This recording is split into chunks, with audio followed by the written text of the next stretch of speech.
Hey, real quick before we dive into the Hardcore Closer podcast, if you haven't already, jump over to hardcorecloser.com, sign up, and join over 20,000 sales professionals from around the world and receive free hardcore sales training every week after week that will help you step your game up. Now, buckle up, closers. Here's Ryan. Let's do it. Hey, what's up, everybody? Welcome to the Hardcore Closer podcast number 13. Like it's unlucky or some shit, but you're lucky because you're here. I'm your host, Ryan Stewman. If this is your first time here, you're going to absolutely love it. We're glad that you're here. And you know what? You need to thank whoever invited you here because they thought enough about you and your sales skills to say, hey, man, you got to check this podcast out. They're going to put you together. So, hey, listen, if this is your first time here, if your second time here, we're just glad all together. I don't care if you sell consulting, if you sell coaching, if you sell homes, cars, financial services. Listen, this podcast and the content in it today is designed for you to be able to make more sales, charge higher premiums, get paid what you're worth, baby, right? And increase your closing ratios also that so that you can earn your shit, right? Like nothing is worse than like going out there, working your ass off and then having to settle for like the minimum amount. We're going to talk about referrals today, which is the number one way to hold gross on people because they're already indoctrinated, right? And we're going to talk about that in this episode. Before we do that, here's the thing. Listen, if you like the content that you hear today and you're digging all that, right? You're like, wow, some good stuff. I learned a whole lot. Stewman's got a lot of energy. Go over to iTunes. If you're listening to this on YouTube, same thing. Go over to iTunes and look up the podcast and give us a 5-star review. For example, my man, Sean Bell 2000, he says, listen, Ryan, the Hardcore Closer, has a great passion for sales, building relationships, and most of all, closing. Listen, if you're in sales, you want some guidance to make it to the next level over and over again, you found the right podcast to make more money. He even says right there in the title with 5 stars, listen to the man and you'll make money. Dollar signs. Like, so he knows, because listen, I'm the mad sales scientist. I'm always like working up things in test tubes, and we ain't talking babies over here. We're talking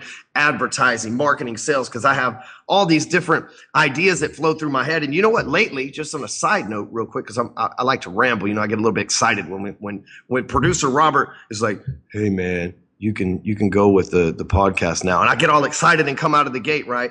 I get to rambling a lot, but the bottom, I had to do you like that, Robert. That's just how I roll. So the thing is, like, I've been able to put this team in place lately. Over the last year, I've built a good sized team of people, contractors, tech support, customer service representatives, sales team, management, all this stuff, right? I'm actually growing a real company. It's crazy. But like going through all that, they've been able to free me up to where I'm able to create more content like this podcast and like the blog post that you're seeing over at hardcorecloser.com. And it's nice to see that people like Sean Bell to take their time, go over there, give us 5 stars and rate this so that at least we know, like at least I know that like the effort and everything that I'm putting into this show is getting appreciated by the sales community so that I know to keep doing it, right? Because like if it sucks, then I probably shouldn't do it anymore. But if it's good, then like somebody needs to let me know so I'm encouraged to keep going. So that's what I'm saying. I'm just asking you to go over there and give us a 5-star review because the 4 stars are for Hilton Hotels, right? So listen, this is episode number 13. It's supposed to be all unlucky and shit, but this is going to be a good one. Because we're going to talk about how to ask for referrals in a way that gets clients to send you everyone they know. Right? Now, I've got some pretty cool ways to get referrals, and that's what we're basically going to talk about today. And listen, here's the thing. Most salespeople are scared to get referrals, right? Like, I'm just going to hit you right in the face. If you're not getting referrals in your business, if you're not asking the people that you've already closed for referrals, then I can tell you right now what you did is you're still surprised that person bought from you.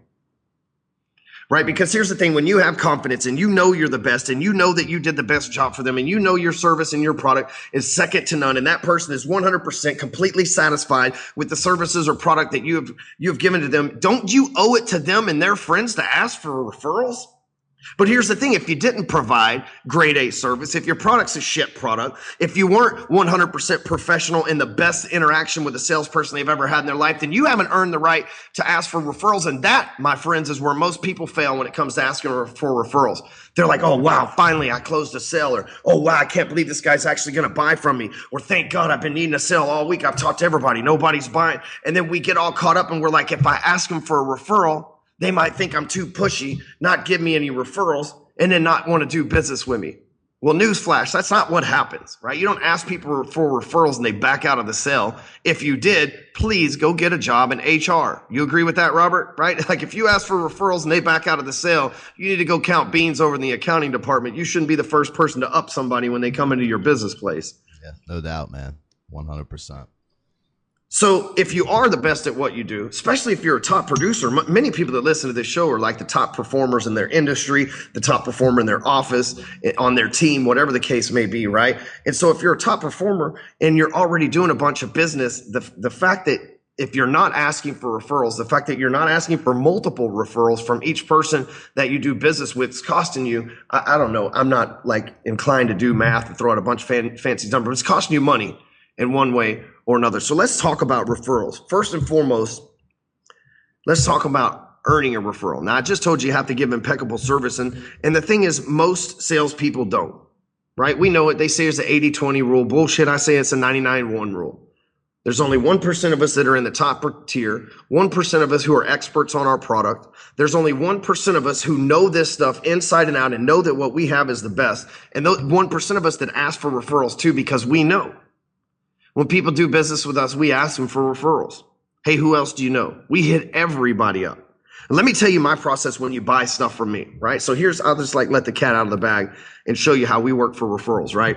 So the first thing is we sell you the product. Then we have the customer service person come on the back end, make sure that they call you, make sure you get your email, see if you have any questions, make sure you can log in, you're happy, everything else. Then they tell you that our sales staff, the person who sold the product to them, is going to follow up with them in a week and see if they have any questions or anything like that. At that moment, they're like, wow, when do you buy an internet marketing product and you get somebody to actually walk you through how it works? Like a live human from America at that. Holy shit. Second thing is we have the permission to follow up with them, right? Like the CSI person has said, hey, if you don't mind, Johnny's going to call you back in a week to make sure that you've got logged in and see if you have any more questions. Is it okay for him to call you Tuesday at 1:00? Right? So we're going to set that finite time right there. My CSI person goes into our CRM, lots of C's going on here, right? Goes into the CRM and then puts the appointment on the sales guy's calendar. Well, what happens there a week from now, that's given the person that bought the program enough time to consume at least 1 or 2 videos, right? And kind of get a feel for the content and everything else. Well, the sales guy follows up with them, says, do you get any results, right? Basically, we got a whole script that we follow, but bottom line is, do you get any results? And then what we do on the back end is if they got results, it's like, awesome. Who else do you know that we can help? Well, here's the cool thing about what we do. We get results for everybody. And everybody that does it. The only type of people that don't have results are people that go, you know what, I bought it and I've been on vacation, or I bought it and I got busy and I haven't looked into it, but I'm sure glad that you called me back because now I feel like an asshole because I spent $1,000 on this product and I haven't logged in yet. I need to get logged in. You're exactly right. Thank you for following up with me. Awesome. By the way, who else do you know that we can help? Every time I send out an email, it's like, hey, by the way, share this on Facebook. That's me asking for referrals, right? Somebody's going to see them share and go, hey, wow, I like this guy's blog. I signed up for it. You know what happens oftentimes for us too in this social media world, referrals are different.